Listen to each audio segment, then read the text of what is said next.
नमस्ते मित्रों, आपका स्वागत है इस विशेष यात्रा में जहां हम कुंडलिनी जागृति की अद्भुत शक्ति का अनुभव करेंगे।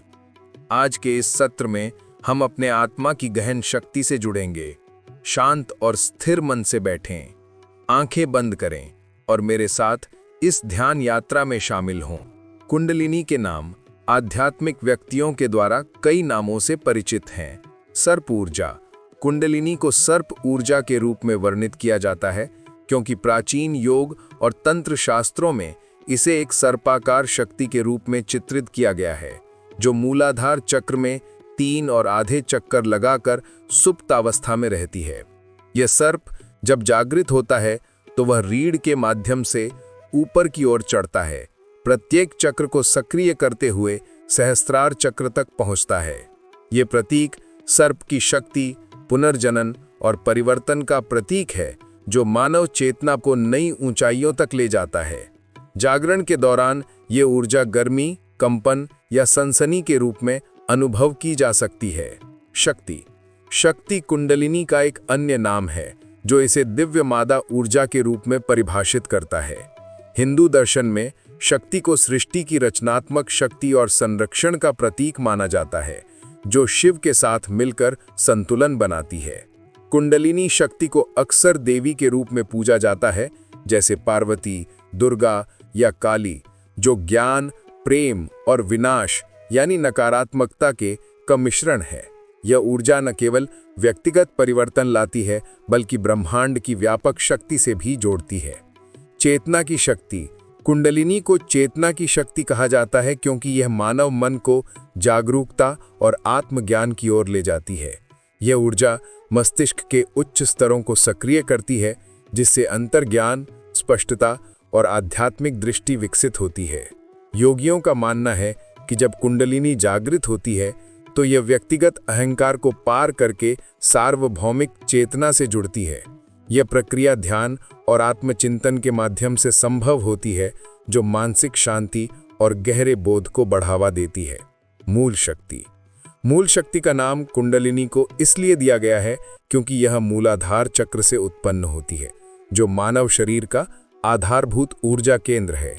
यह चक्र स्थिरता, सुरक्षा और अस्तित्व की मूलभूत आवश्यकताओं से जुड़ा है। मूल शक्ति न केवल शारीरिक बल प्रदान करती है, बल्कि यह आत्मविश्वास और जमीन से जुड़ेपन की भावना भी पैदा करती है। जब यह ऊर्जा जागृत होती है तो यह पूरे शरीर में संतुलन और जीवन शक्ति का प्रवाह सुनिश्चित करती है। देवी शक्ति। कुछ परंपराओं में कुंडलिनी को देवी शक्ति के रूप में पूजा जाता है, विशेष रूप से तंत्र और शाक्त परंपराओं में इसे कुंडलिनी देवी के रूप में देखा जाता है, जो एक ममतामयी और शक्तिशाली माता के रूप में कार्य करती है। इस देवी को अक्सर रीढ़ के साथ सर्प के रूप में चित्रित किया जाता है, जो भक्तों को आध्यात्मिक मुक्ति और ज्ञान की ओर ले जाती है। पूजा और मंत्र जाप के माध्यम से इस शक्ति को जागृत करने की प्रक्रिया की जाती है, जो भक्त और दिव्य के बीच संबंध को गहरा करती है। प्राण शक्ति। प्राण शक्ति कुंडलिनी का वह रूप है जो जीवन ऊर्जा के रूप में कार्य करती है। प्राण शक्ति न केवल शारीरिक स्वास्थ्य को बनाए रखती है, बल्कि आत्मा को भी सक्रिय और जीवंत रखती है। यह ऊर्जा श्वास और प्राणायाम के माध्यम से नियंत्रित की जाती है, जो कुंडलिनी के जागरण के लिए आधार तैयार करती है। जब यह शक्ति जागृत होती है तो यह शरीर में स्फूर्ति, मानसिक स्पष्टता और आध्यात्मिक जागरूकता लाती है, जिससे समग्र कल्याण प्राप्त होता है। अद्वैत ऊर्जा। अद्वैत ऊर्जा कुंडलिनी का वह पहलू है जो एकता और आत्मविलय का प्रतीक है। अद्वैत वेदांत के अनुसार यह ऊर्जा व्यक्तिगत आत्मा को सर्वोच्च चेतना ब्रह्म से जोड़ती है, जहां सभी द्वैत या भेदभाव समाप्त हो जाते हैं। जब कुंडलिनी सहस्त्रार चक्र तक पहुंचती है तो यह स्थिति प्राप्त होती है जिसमें व्यक्ति अपने और ब्रह्मांड के बीच एकता का अनुभव करता है। यह उच्चतम आध्यात्मिक अवस्था है जो शांति, प्रेम और निर्वाण की अनुभूति देती है। कुंडलिनी क्या है? कुंडलिनी हमारी आत्मा की सुप्त शक्ति है, जो हमारी रीढ़ की हड्डी के तल में मूलाधार चक्र में सुप्त अवस्था में रहती है। यह एक सर्पाकार ऊर्जा है जो जागृत होने पर हमारे जीवन में सकारात्मक परिवर्तन लाती है। कुंडलिनी जागृति हमें हमारे सच्चे स्वरूप से जोड़ती है, हमारे मन को शांत करती है और हमें आध्यात्मिक ऊर्जा से भर देती है। ये प्रक्रिया धीरे धीरे और सावधानी से की जानी चाहिए। सही माहौल और मुद्रा। सबसे पहले एक शांत स्थान चुनें जहां कोई शोर ना हो। जमीन पर सुखासन या पद्मासन में बैठें। आप चाहें तो कुर्सी पर भी बैठ सकते हैं, लेकिन आपकी रीढ़ सीधी होनी चाहिए। अपने हाथों को घुटनों पर रखें, हथेलियां ऊपर की ओर हों। गहरी सांस लें और धीरे धीरे छोड़ें।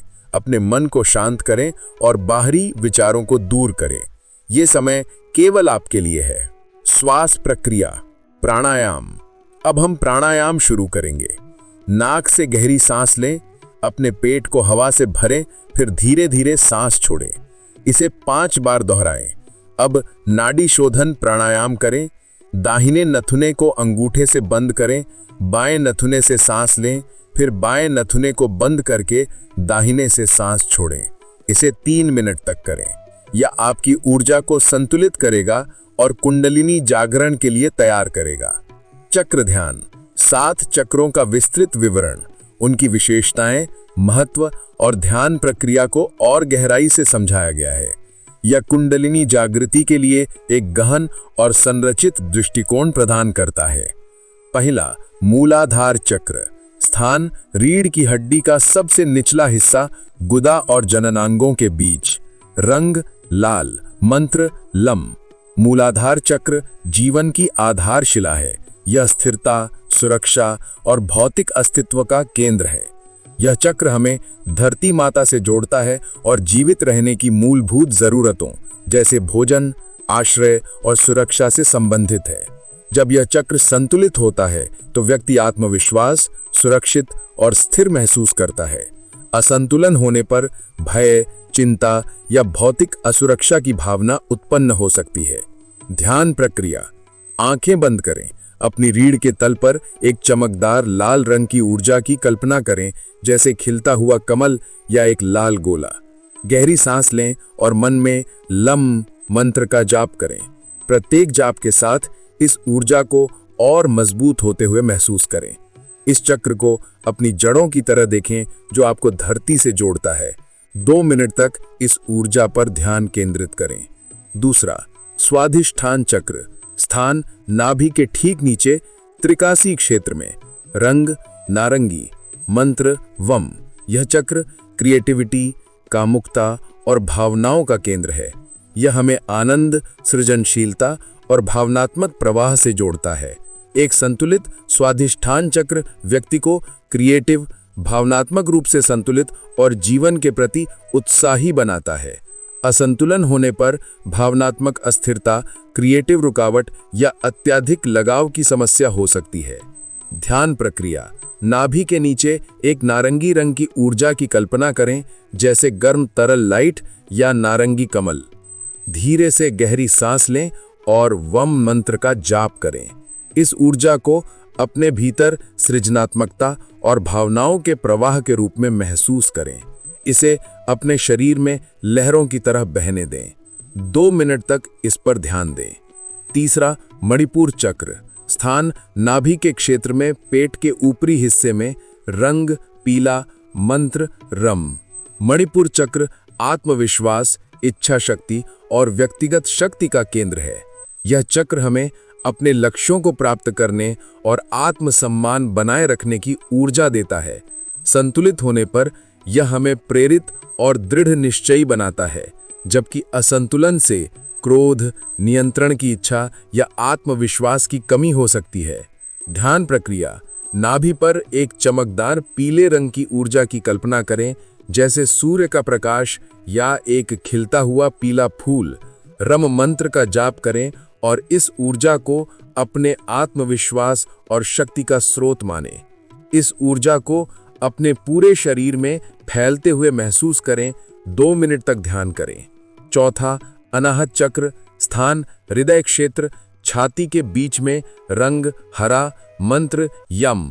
अनाहत चक्र प्रेम, करुणा और स्वीकृति का केंद्र है। यह हमें स्वयं और दूसरों के प्रति प्रेम और दया की भावना से जोड़ता है।